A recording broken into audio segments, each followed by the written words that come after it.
The following is used by permission of the participants and is the property of myfaithstory.org, all rights reserved.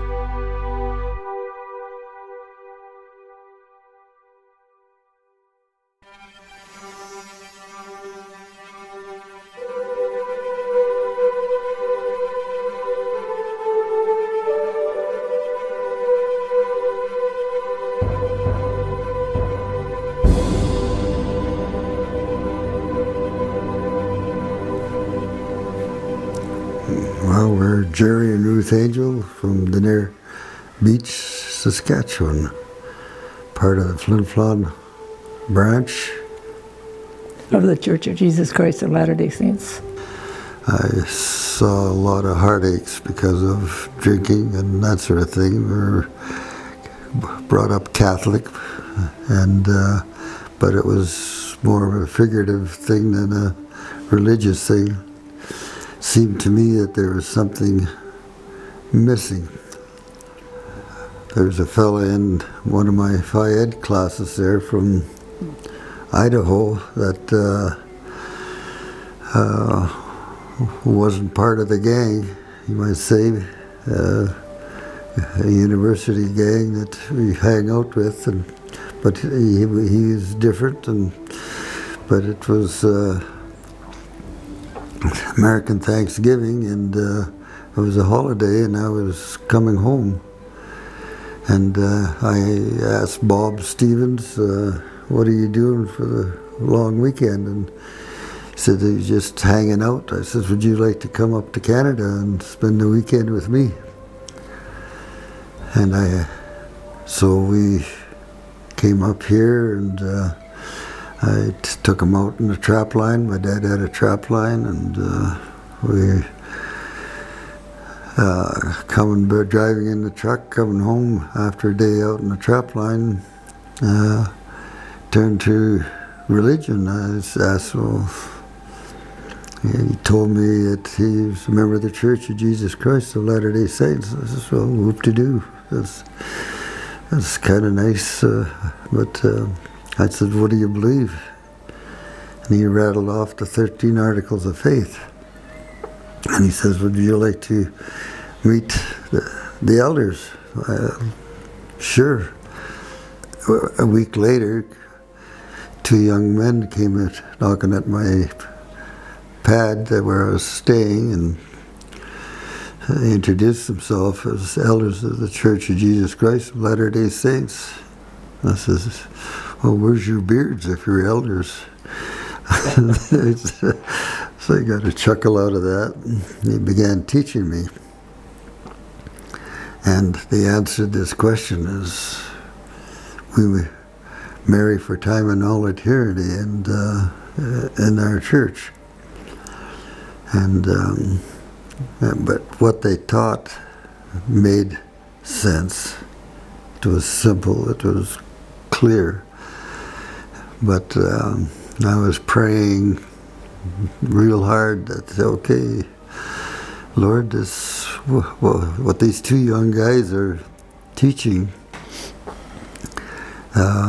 seems very logical, and I need to know what the truth is. I need to know. And if you are God there, you'll answer our prayer. And I don't want Satan to come in between there, because Satan is powerful, and he can have people's life go sideways pretty easy. But I need to know from you. While they were teaching, their voices kind of faded in the background, and a voice came into my head that said, listen to these two young men, for what they say is true. Came home at Christmas time, and I told my mother, says, I want to be baptized in the Church of Jesus Christ of Latter-day Saints. And my mother said, well, you were baptized. I says, well, how old was I? Well, when you were a baby. I said, I didn't have much to say about it at that time, did I? So I says, I know that this church is the right thing to do. And my mother was pretty adamant. She says, well, she said, you can join the church and do whatever you want to, but don't ever mention religion in our home. So I never did.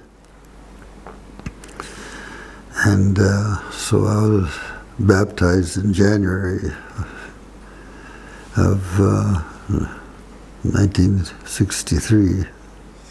I went to the United Church. I was raised and attended church there for about 8 or 10 years. And then when I got older, my mother, she skipped churches. She went all over. She always went to church on Sunday, but maybe not the same church 2 Sundays in a row, except for the first few years of my life.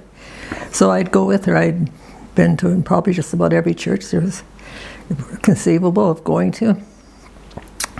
I didn't really think I was searching for a religion particularly, but I always thought the one religion that impressed me was the Jewish religion. I was very interested in the Jewish religion. I thought if I ever joined a church, I would affiliate myself with the Jewish faith. But that didn't happen, and I'd come home. My mother went to, and did take me to the Church of Jesus Christ of Latter-day Saints as well, but I never thought too much about it. I felt very comfortable there. I felt that was a good church, and so when I got into a bigger center, I found out that the church was very much like the Jewish religion. Had a lot of the same philosophies, a lot of the same concepts, and so I was a lot more interested in the Church of Jesus Christ of Latter-day Saints.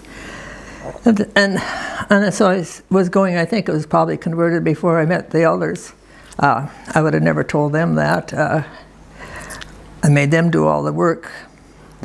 But, and I took the same 6 discussions that Gerry took, except I told him, and I don't know if you know about this discussions, I told him, quit repeating the same question over and over. If I've answered it once, I've answered it, and that's it. So then they shortened them up, and they were quite a bit shorter. And I decided to be baptized, but then I learned the story a little bit behind it. One of the elders there was a Jewish convert to the church. And that really interested me, why he joined the church versus staying in his own church. And of course he was quite happy to explain why.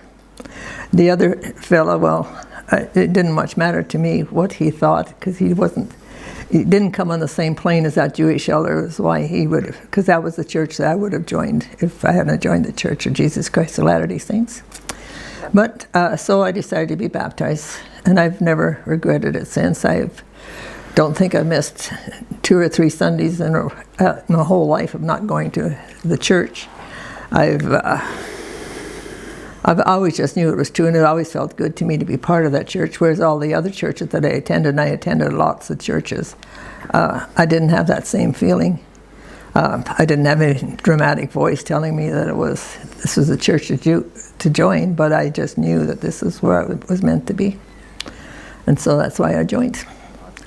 I knew it had the priesthood, which was something that my United Church minister always said, he said one time, I don't understand why I don't have the powers when I've been a minister of the United Church, why I don't have the powers that they talk about in the Bible. And he knew he did not have the powers.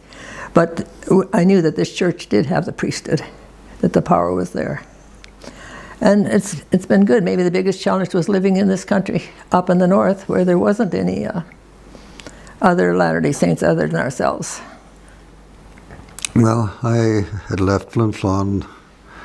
I was the only member up here, and all my friends that I grew up with, their idea of having a good time was partying, and I just didn't, being a member of the church, that was kind of a no-no, and I didn't feel comfortable to be in that kind of situation. When I grew up, I saw all the ills of families and the fighting and the results of alcohol, what it was doing to people. And my grandfather lived in Kelowna, BC, and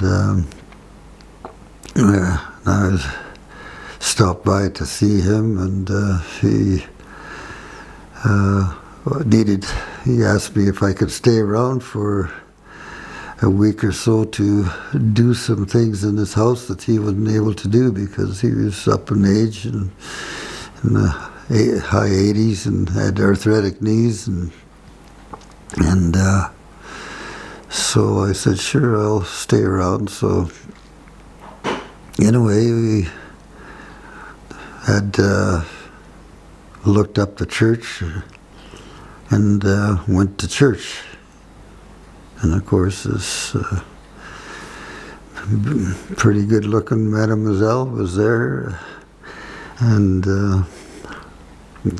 kind of headed off, became friends, and she was asking me, well, what are you going to do in life? And I said, I don't know. I was going to head for the coast and see the world. And being a returned missionary, she said, well, why don't you fast and pray about it? So I said, in fact, I'll go and I'll fast and pray with you.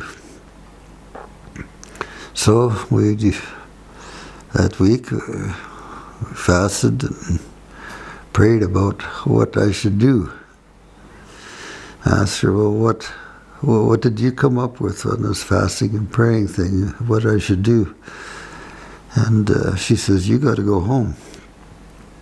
And I says, well, it's kind of amazing because all I could think about all week was my dad. And I think I got to go back home too. So anyhow, as it turned out, our friendship grew into a love real quickly, and 3 months from the day we met, we were married. We decided that was the thing to do, get married, and to go back home, back to Flin Flon.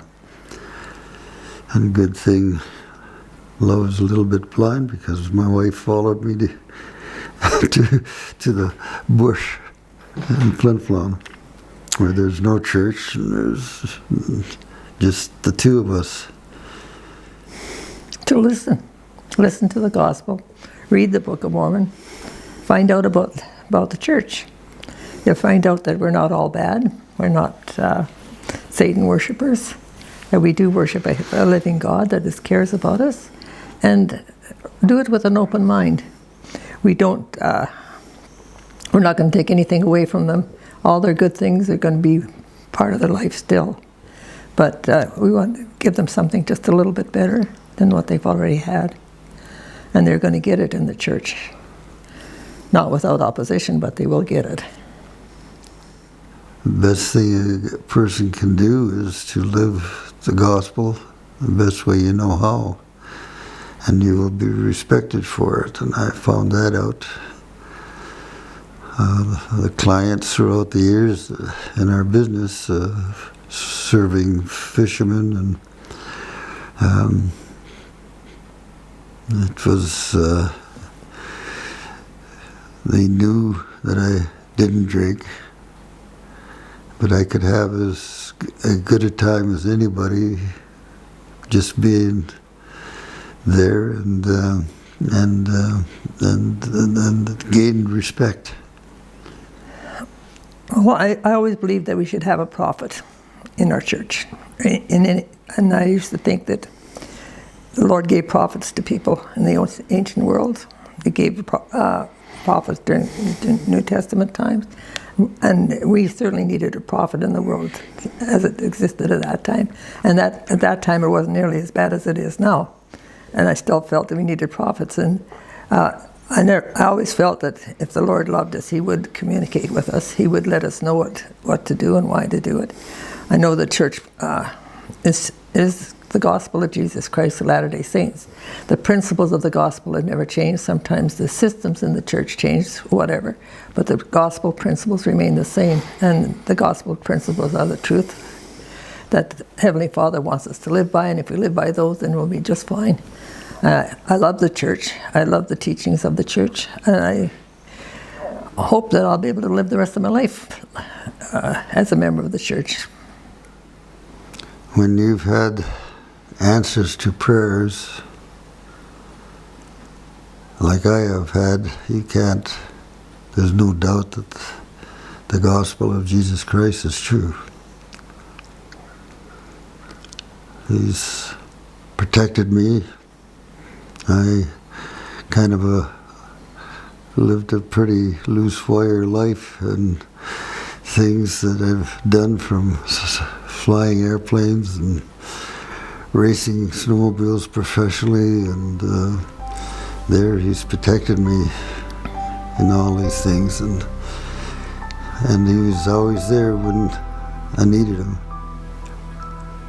I know the gospel is true, and I know the church is true because it's the church of Jesus Christ.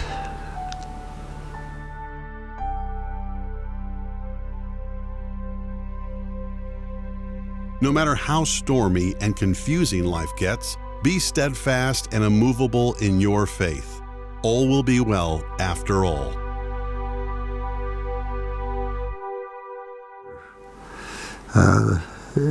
Everything, or recreation, was partying, and All right, everything or recreation was partying. For how long? Hey, Google, stop. No problem. Nothing's been said. it's not easy talking into a camera. I know.